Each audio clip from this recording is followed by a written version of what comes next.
Salut tout le monde, c'est Fuo. Aujourd'hui, toute nouvelle vidéo sur Silver and Blood et cette fois on va regarder le nouveau personnage. Ça y est, on a enfin ses compétences et vous allez voir, je pense qu'ils ont pété un câble. Vraiment, ils ont craqué parce qu'ils se sont dit ah, Yuna est beaucoup trop forte je pense. Et ils ont dit il faut qu'on sorte un personnage pour l'arrêter, c'est pas possible. Donc franchement, vous allez voir, c'est un excellent personnage. Franchement, la nouvelle Stella, là, invocable, c'est sûr, si tu es un joueur PVP, tu vas aller la chercher, il n'y a pas de doute. Après, pour le contenu PVE, on verra, mais en tout cas, le kit est vraiment sympa. Là, je me suis dit, on a un assassin. Dans le jeu, en général, les assassins sont plutôt cool, mais c'est pas les trucs les plus indispensables. Mais elle, pour le coup, elle a l'air de sortir vraiment du lot. Je trouve ça très intéressant. Je pense que le relais, peut-être que ça sera surtout pour plus tard, même s'il y a eu des modes où elle était quand même bien jouée. Là, celle-là, elle me questionne sur pas mal de points. Non, franchement, elle a l'air plutôt cool. Du coup, ce que je vous propose, les gars, c'est qu'on aille tout simplement regarder tout son petit trailer. Parce que, comme vous savez, à chaque sortie de personnage, on kiffe avoir un beau petit trailer. Donc, c'est parti, on va regarder tout ça. Et c'est parti, les gars. Alors, je l'ai regardé qu'à peu près. Hein. Putain, les décors. My God, c'est beau. Ok.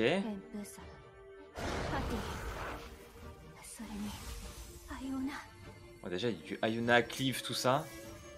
Alors,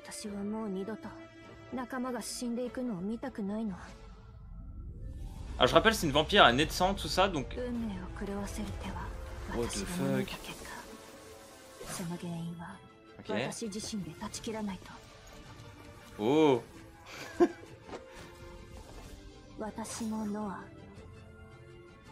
What the fuck? Elle sort tous les noms de perso. Mais du coup on verra bien les gars je pense dans l'histoire quels sera vraiment ses liens avec les personnages là parce que... Du coup j'ai l'impression qu'elle va avoir un sacré lien avec Empusa. Ah, attends, elle vient de faire des planètes ou quoi? Elle fait un coup d'épée, il y a des planètes qui sont apparues. À moins que c'est moi qui ai mal compris mais... Alors là les gars on va regarder parce que ça a l'air sacrément intéressant. Déjà vous avez vu qu'au niveau des mouvements ça a l'air vraiment chouette. L'ulti est très joli hein, comme d'habitude. Regardez ça, on a Katarina sur le board, incroyable. N'importe quoi. Là on a un vrai assassin, hein. Là c'est stylé, ça nous fait du Gilrain aussi un peu, mais vous allez voir, en vrai, il faut qu'on regarde un truc très intéressant, c'est au niveau de ses compétences, j'avance un petit peu, parce que là il va falloir étudier les choses. Donc déjà, elle a un sort qui va attaquer tout simplement la cible la plus loin d'elle, donc là elle va forcément aller derrière et taper l'ennemi ici. Comme vous pouvez le voir, l'ennemi a un shield, ça nous rappelle certainement un autre personnage. Et bah voyez ce que va faire le petit coup sur l'ennemi. Blam. Donc déjà là, elle a mis un coup. Et si on regarde bien, le shield a disparu. Il me semble bien que le shield a disparu. Et là, il y a une petite zone grisée. Voilà. Alors c'est dissociation, on verra un peu sur le sort, sur les compétences. A priori, ça empêcherait l'ennemi de pouvoir régénérer des PV. Et ça, c'est vraiment pété. Elle a un système de perforation. Franchement, les gars, là, je ne vois même pas... J'ai l'impression vraiment qu'elle nullifie complètement le shield. C'est vraiment trop fort. Et si en plus elle t'empêche de régénérer des PV, c'est vraiment n'importe quoi. Hein. Donc là, elle va mettre le deuxième coup. Donc là, one shot, hop, elle va sur un autre ennemi, pareil. Plus de barrière, plus de shield, plus rien. N'importe quoi. Hein. C'est n'importe quoi. Regardez son coup, hein. Coup de 0.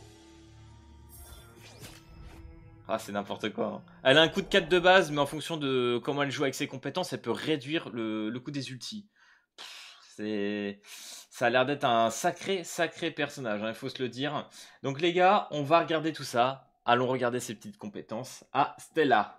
Ok les bros, ça y est, nous sommes sur l'affiche du personnage. Donc on peut le voir, nouveau personnage SSR, bien évidemment. On est sur une moitié de lune. Voilà, je me rappelle plus exactement comment on dit. Également, j'ai l'impression qu'on est sur équipement moyen, style acapella, tout ça. Donc pourquoi pas, je me suis dit, franchement, on serait sur un personnage équipement léger. J'aurais vraiment cru ça, mais... pas du tout, a priori, donc pourquoi pas. Pourquoi pas, en plus j'ai des équipements de ce côté-là que j'ai pas trop stuffé au niveau des persos, donc ça me plaît bien. Et du coup, bien évidemment, de la faction nez de sang. Donc du coup les gars, au niveau des compétences de la petite Stella, donc attaque de base inflige 2 instances de dégâts perforants à la cible principale. Alors franchement, la partie perforant, j'ai vraiment l'impression que c'est la chose qui te permet de break le shield. J'ai l'impression que c'est ça, mais on verra bien une fois que le personnage sera entre guillemets dans le jeu, qu'on aura vraiment les stats et tous les détails, vraiment le plus gros des détails. Ensuite, on a le passif.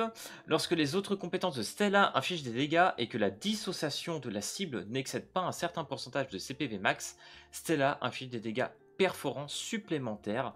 La perte de PV causée par ces dégâts est convertie en dissociation. Alors dissociation, pour ceux qui se posent la question, c'est ce qu'on a vu tout à l'heure quand elle tapait sur les mobs. C'est en gros la portion de PV gelée de façon permanente, impossible à soigner. Donc là c'est intéressant. Par contre c'est vrai que quand on y pense, Iona, en gros elle sacrifie 40% de ses PV pour se gagner un shield. Mais par contre elle se régène pas en PV. Mais par contre le fait qu'a priori, comme on voit sur la vidéo, le fait qu'elle puisse péter la barrière et que bah du coup Iona elle se retrouve plus qu'à 40% d'HP, c'est chaud. C'est chaud, c'est chaud. Donc non, franchement très intéressant. Et puis du coup elle empêche forcément de soigner. Donc même contre les autres unités, ça peut être très intéressant. Non franchement je sais pas trop comment ça va être fait, mais ça a l'air vraiment une folie le perso. Si une unité portant de la dissociation est vaincue, ok, Stella relance sa technique sur l'ennemi qui possède le plus de dissociation. Ok, donc elle peut enchaîner entre guillemets les TP, tout ça. Après cela, le coût de son ultime est réduit jusqu'à sa prochaine utilisation. Voilà, c'est pour ça que vous avez vu à certains moments qu'elle était à 0 de coût. Et là, franchement, c'est nimp. Je pense franchement que c'est une unité qui va être très intéressante. Bon, déjà, ne serait-ce qu'en PVP, mais surtout sur les adversaires où il y a beaucoup d'unités. Sur toutes les missions ou autres où tu vas taper pas mal de mobs, c'est là qu'il va falloir la jouer. Je pense vraiment sur un boss en particulier, ça va peut-être pas être le plus intéressant, sauf si le boss joue entre guillemets sur de la barrière ou autre. Mais en dehors de ça, je pense vraiment contre plein de petites unités, ça va être vraiment sympa de la jouer. Les dégâts de Stella contre cible augmentent avec la quantité de dissociation présente sur la cible. Ah, ça va faire mal, hein. Franchement, ça va faire mal. Le personnage a l'air très intéressant. Technique reflet en bouteille. Compétence skill. Au début du combat, Stella se téléporte près de l'ennemi le plus éloigné. Donc ça c'est ce qu'on a vu dans une certaine portée. Elle est inciblable durant le déplacement. Vous avez vu le déplacement, c'est un truc de fou. Elle se déplace en Z, là je sais pas comment elle fait ça. Mais du coup inciblable, ok. Elle inflige alors un nombre défini de coups, dégâts perforants, et désigne cette unité comme nouvelle cible principale. Donc entre guillemets, dès qu'elle va taper l'ennemi, ça va être vraiment sur celui-là qu'elle va taper jusqu'à qu'il meure. Concrètement, c'est ça, en enlevant son shield, a priori, l'empêchant de se régène, et jusqu'à le tuer, quoi. C'est... Waouh. Condition, lorsque les PV de Stella tombent sous un certain seuil, ok, elle relance cette technique sur l'ennemi ayant le plus de dissociation. Ok, donc c'est plutôt là, en fait, où elle va enchaîner, ok, c'est cette TP... D'accord. Donc du coup c'est bien parce que du coup ça lui permet aussi de choper ce petit coup d'être inciblable et du coup normalement de ne pas prendre de dégâts. Ça peut être intéressant. Du coup au niveau de son ultime, Stella se téléporte vers la position ciblée. Alors pour ceux qui l'ont vu, ça fait quand même un petit cône, un peu comme Agnès. Ça fait à peu près la même zone, hein. Elle est inciblable, ça fait plus un rond. J'ai un cône, mais bon, je pense qu'on s'est compris. Elle est inciblable pendant le déplacement, donc pareil. Donc ça fait 2 compétences où elle est inciblable. Puis projette rapidement un tourbillon continu de lames centré sur elle, hein, à la Katarina, voilà, la fameuse. Inflige des dégâts perforants à toutes les unités ennemies dans une zone moyenne autour d'elle. Non, franchement, il faut vraiment la jouer quand il y a plusieurs ennemis, c'est là que ça va être trop intéressant. Donc, non, franchement, les gars, le perso a l'air très chouette. Le fait de pouvoir enchaîner des ultis peut-être à 0... Ah, ça a l'air vraiment bien. Ça a l'air vraiment bien parce qu'automatiquement, je pense, elle devrait mettre de la dissociation même en claquant son ulti. Donc au niveau du coup, ça devrait pouvoir enchaîner. Donc à voir, je la trouve vraiment intéressante. Donc là, il y en a un qui a posté ça sur notre Discord.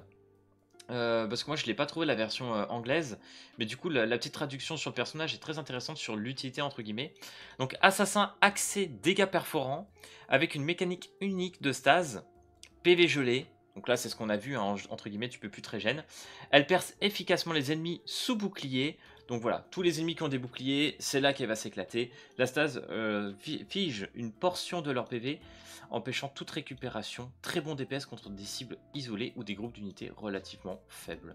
Voilà, donc là, franchement, le personnage fou, ça a l'air foufou. Vraiment, c'est bien. Je pense que même elle, là, par exemple, si tu la joues sur le boss Sheila, pourquoi pas. Je pense que ça peut être très intéressant. Après, là, c'est vrai qu'aujourd'hui...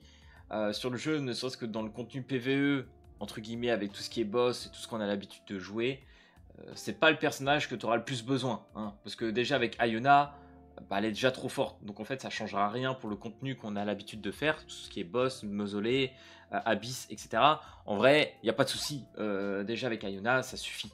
Par contre, effectivement, pour des missions de la story ou pour le PVP, là, elle va faire une grosse différence. Donc c'est là qu'on va pouvoir la tester et se rendre compte vraiment du personnage. D'ailleurs, je rappelle que dans un peu plus d'une semaine, nous aurons le retour évidemment de tout ce qui est de la chasse de clan.